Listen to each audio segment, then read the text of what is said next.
오늘은 이 말씀을 가지고 하나님 앞에서 우리 인생을 새롭게 시작합시다. 그런 주제로 말씀 전하겠습니다.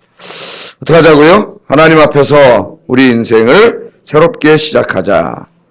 우리 아이들이 그러지 않습니까? 막 놀다가 이제 어느 날 시험이 얼마 안 남았어요. 그럼 어떻게 해요? 깜짝 놀라가지고 이제 이렇게 내가 살면 안 되지.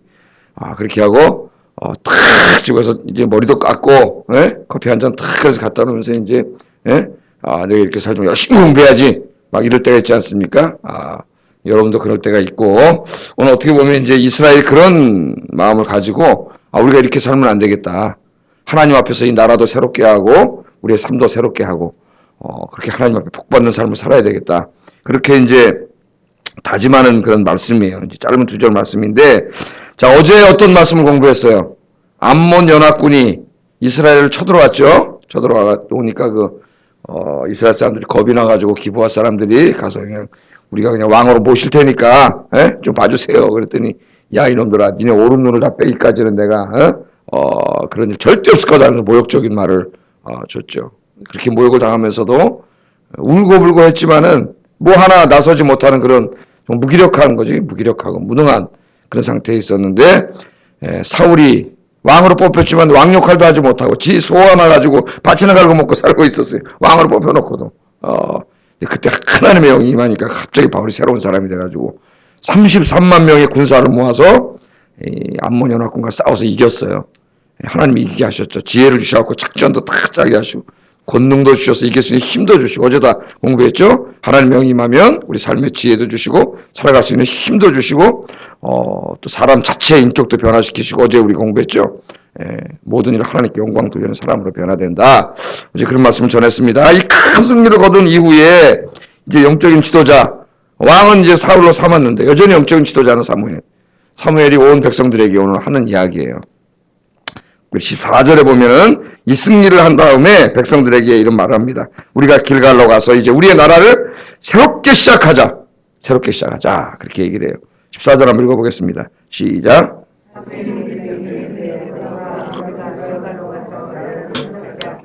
나라를 새롭게 합시다. 이대로는 안 되겠다 그 말이죠. 이대로는 안 되겠다. 여기 새롭게 한다는 말은 없던 것을 새로 만든다는 의미가 아니고 이 나라를 새롭게 정비하자.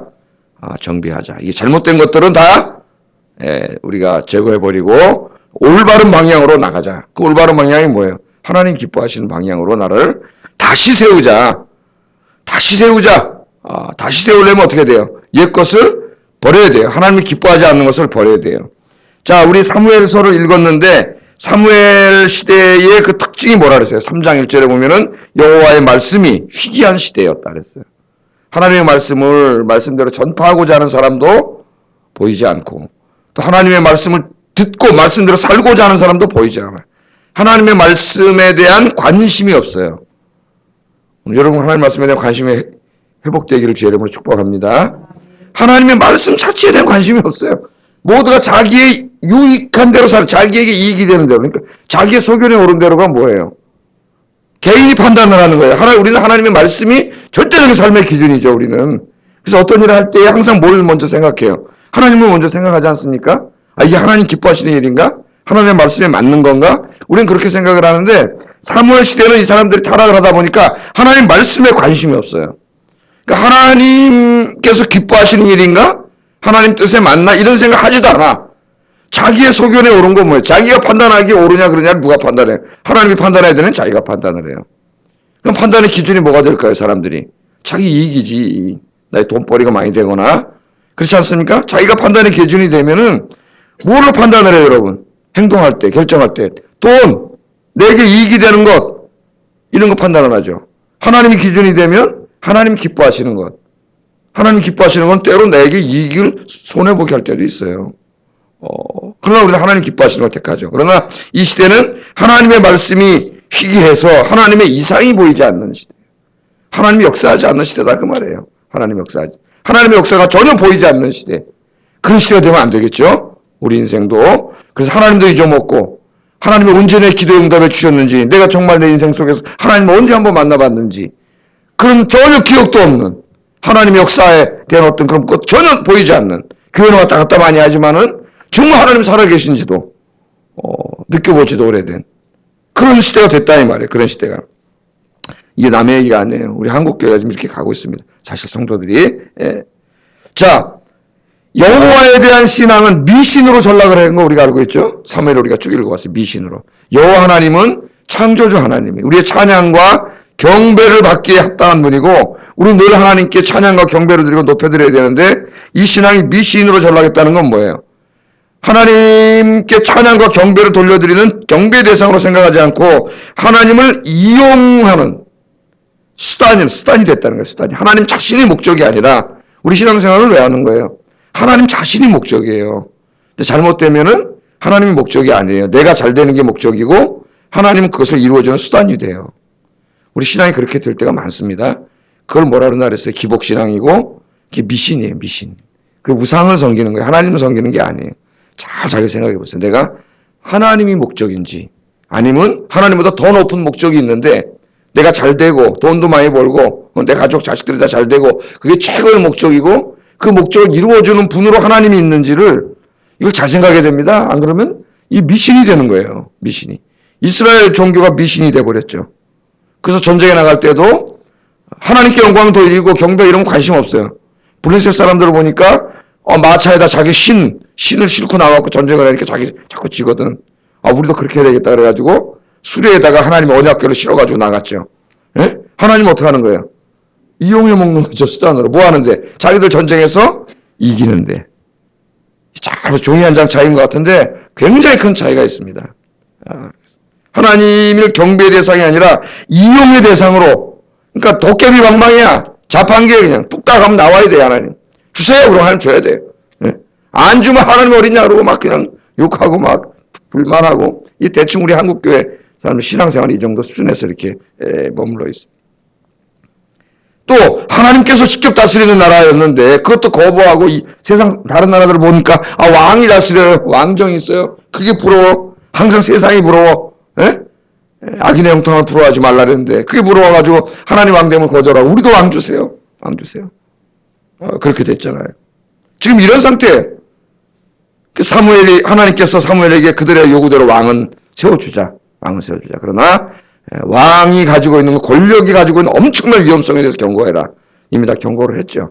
왕이 자기 위에 하나님이라는 진짜 왕이 있다는 걸 잊어버리는 순간 이 왕은 타락하게 되어 있어요. 권력은 통제받지 않는 권력은 타락하게 되어 있습니다.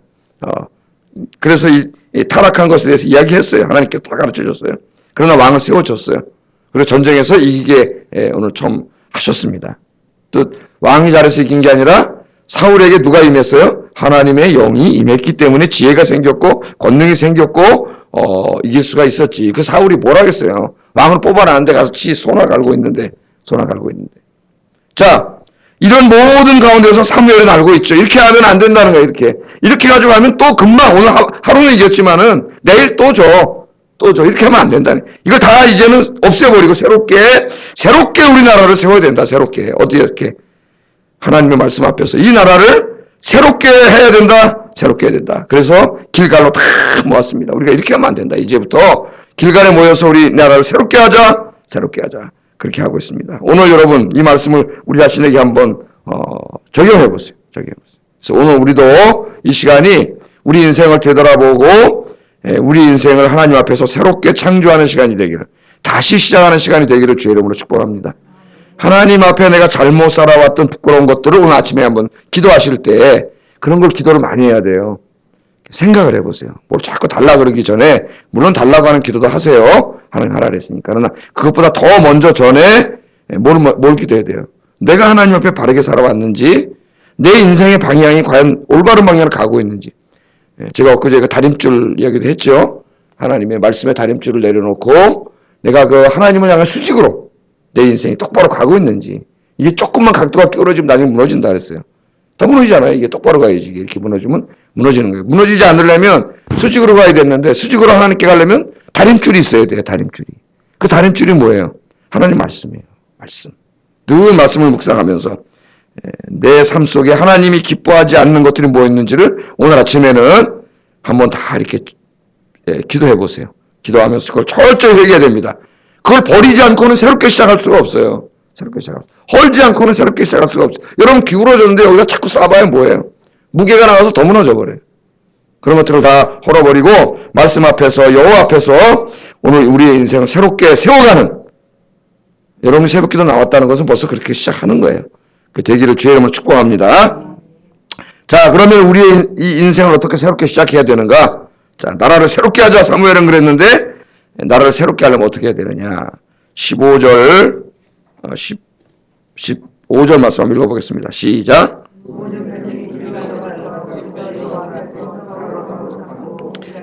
여호와 앞에 화목제를 드리고 사울과 이스라엘 모든 사람이 거기서 크게 기뻐하니라. 아멘. 자, 나라를 새롭게 하는데 나라를 새롭게 하는데 중요한 게 뭐냐면은 여호와 앞에서 이게 굉장히 중요합니다. 여호와 앞에서 사울을 왕으로 삼고 또 여호와 앞에서 온 백성이 화목제를 드리고, 그러니까 우리가 이제는 새롭게 시작하려면 우리가 잘못 살아왔던 그런 것들을 다 버려야 됩니다. 다 허물어버리고 새롭게 시작해야 되는데 항상 우리의 인생을 누구 앞에서? 여호와 하나님 앞에서 새롭게 세워야 돼요. 여호와 앞에서 내가 항상 여호와 앞에 있다고 하는 의식을 가지고 하나님이 내 앞에 계셔요. 우리 칼빈주의의 그 특징 중에 하나가 뭡니까? 가르침 중에 하나가 뭐예요? 우리가 항상 하나님의 면전에서 살고 있다는 거죠. 칼빈이 이렇게 말했죠. 하나님의 주권, 하나님의 영광, 그 다음에 우리는 항상 하나님 앞에 살고 있다는 거예요. 이게 굉장히 중요한 거죠. 내가 그 의식을 가지고 있다는 것. 오늘도 여러분 새벽에 나와서 기도하시는데 내가 누구 앞에서 기도하는 거예요? 하나님 앞에서. 오늘도 이제 기도하시고 세상에 나가셔서 이 사람 저 사람 만나 이야기도 하고 이런 일도 하고 저런 일도 하고 삶을 살아갑니다. 즐거운 일도 있고 어떤 사람에게 좀 화가 나는 사람도 있고 다 있는데 그때마다 항상 뭘 생각해야 돼요? 내가 하나님 앞에서 있다는 거. 이 실존적인 생각을 항상 가지고 있어야 돼요. 그 유명한 기독교 실존주의 철학자인 키에르케고르, 이 키에르케고르는 이제 이 철학 철저히 진리는 주관에 있다고 생각하는 사람인데, 이 사람은 하나님과 내가 항상 하나님 앞에 실존적인 인간으로 자기를 이해했죠. 인간 이해를. 그러니까 자기가 항상 누구 앞에 서 있는 거예요? 하나님 앞에 서 있는 거예요. 하나님 앞에. 그래서 항상 저녁 때 들어오면은 그 하나님 앞에 홀로 선 한 실존적인 인간으로서 내가 오늘 하루를 어떻게 하나님 앞에 살아왔는가를 반성하고 그랬어요. 그래서 어떤 사람은 키에르케고르를 보고 하나님의 은혜로 다 용서하는데 너무 자기가 저러는 거 아니냐. 뭐 이런 식으로 얘기를 하는 사람이 있는데 좀 이상한 사람이라고 생각했죠. 우리는 하나님 앞에 항상 실존적으로 써야 돼요. 서서 하루를 마치고 또 오늘 새벽에 나와서 내가 하나님 앞에 바르게 서 있는가를 항상 생각하게 됩니다. 자, 우리 인생을 새롭게 세우려면 항상 뭘 회복해야 돼요? 내가 하나님 면전에서 항상 있다는 거. 내가 여호와 앞에 있다는 거. 하나님께서 나를 보고 계시다는 거. 이게 없으면은, 이 의식이 없으면 바로 세울 수 없습니다. 인생. 또 욕심대로 가고 내 소견에 오른 대로 가요. 이 의식이 회복되는 시간 되기를 주의 이름으로 축복합니다. 자, 여호와 앞에 서 있다. 여호와 앞에서 왕을 삼았어요. 왕을. 이제 전쟁에서 이겨가지고 자, 기름도 붓고 또 제비도 뽑아서 또 왕도 세워놨는데 여전히 가서 지 소나 다루고 있어요. 예? 이 왕노를 못해요. 근데 이번에 전쟁에서 하나님 이기게 하셨어요. 그래서 다 길갈에 모아놓고 진짜 이제 사울이 왕이다. 사울이 이제 이렇게 세우는 거예요. 이제까지는 사울이 왕이었지만 사람들은 누구를 왕으로 생각하고 있어요? 사무엘을 왕으로 생각하고 있어요. 사무엘이 하나님 선지자였지만은 그들의 마음속에는 왕이에요, 왕. 아직까지 사울은 왕이 아니에요. 그래서 사울이 의도적으로 길갈에 가서 왕으로 높입니다. 그러니까 훌륭한 사람이죠, 사무엘이. 자기가 왕으로 하고 싶겠죠. 어떻게 민간적으로. 그런데 하나님 말씀 순종해서 자기는 그 정치는 놓고 하나님의 사람으로서만 일을 하고 왕으로 세워요. 근데 왜 하나님 앞에서 세웠느냐? 이 왕이 너희를 다스리는 왕이지만 다른 나라 왕하고는 달라야 돼. 다른 나라 왕은 왕이에요, 진짜로. 근데 이스라엘은 진짜 왕이 아니에요. 진짜 왕은 대리인에 불과해. 누가 진짜 왕이에요? 하나님이 진짜 왕이에요, 하나님. 이스라엘은 사울이 다스릴 때 잘 되는 나라가 아니라 사울이 여호와 앞에서 하나님을 다스릴 때 잘 되는 나라가 되는 거예요. 나중에 이제 우리가 읽지만은 이스라엘의 역사 속에서 이스라엘의 왕들이 그걸 잊어버렸죠. 여호와 앞에 있다는 거 자기가. 나보다 더 높으신 만왕의 왕이 있다는 걸 잊어버릴 때 권력자가 되고 권력을 남용하게 되고 그 나라가 망하게 되네요. 나라가 망해. 여러분 오늘 우리 인생도 하나님 앞에서 내가 주인이 되지 말고 여호와 앞에 여러분이 서서 우리의 진짜 내 인생의 주인, 내 인생의 절대적인 주권을 하나님께 두고 하나님만 섬기며 살아가시는 여러분 되기를 주의 이름으로 축복합니다. 여호와 앞에서 인생의 주권을 하나님께 내버려드리고 여러분의 인생의 운전대를 하나님께 맡겨드리세요. 내가 잡으면 사고 나요. 자동차고 인생에 하나님께 맡겨드리면 하나님 운전하시면 사고 안 나요. 하나님께 맡겨드리시기를 주의 이름으로 축복합니다. 그 다음에 왕을 다 세웠어요. 왕이 있고 백성들이 있습니다. 그 다음에 중요한 걸 하나 더 하는데 여호와 앞에서 화목제를 드렸다 그랬어요. 화목제. 이스라엘의 5대 제사가 있죠. 중에 하나 이제 화목제입니다. 화목제. 다른 제사들은 제사를 드린 다음에 그것을 일종 태우거나 하나님께 드리고 일부는 제사장 레위인들에게 주고 이 정도 선에서 하는데 이 화목제는 달라요. 화목제는 이제 화목제를 드린 다음에는 그 화목제 하나님 앞에 드린 제물을 그 제사에 참여한 모든 사람들이 함께 먹으면서 공동체가 함께 잔치를 하는 거예요. 쉽게 말하면. 잔치를 하는 거예요. 그게 바로 화목제예요. 화목제. 그러니까 화목제는 그야말로 우리가 하는 화목. 하나님과 나와의 관계가 화목되고 왕과 모든 백성들의 관계가 화목돼서 사랑으로 하나. 우리가 하나님의 하나의 백성이다. 그런 공동체 의식, 하나됨의 의식을 다지는 게 화목제예요. 화목제. 그 예수님께서 화목제가 되셨다 그러잖아요. 그래서 하나님과 우리가 깨어진 관계를 회복하시고 우리 인간들도 서로 자기밖에 모르는 우리 인간들을 주님의 사랑으로 깨버려가지고 우리를 어떻게 하게 해요. 나 아닌 다른 사람을 사랑할 수 있게 하나님께서 만드셨잖아요. 그래서 화목제가 되신 거예요. 여러분들 우리가 나 아닌 다른 사람을 관심 갖고 사랑한다는 기적입니다. 가만히 한번 생각해 보세요. 진짜 기적이에요. 우리는 저 자신을 봐도 자기밖에 몰라요. 예수님을 안 믿었으면 저도 나밖에 몰랐을 거예요. 그런데 주님의 십자가를 배우면서 주님을 신뢰하면서 생각하게 되는 거죠.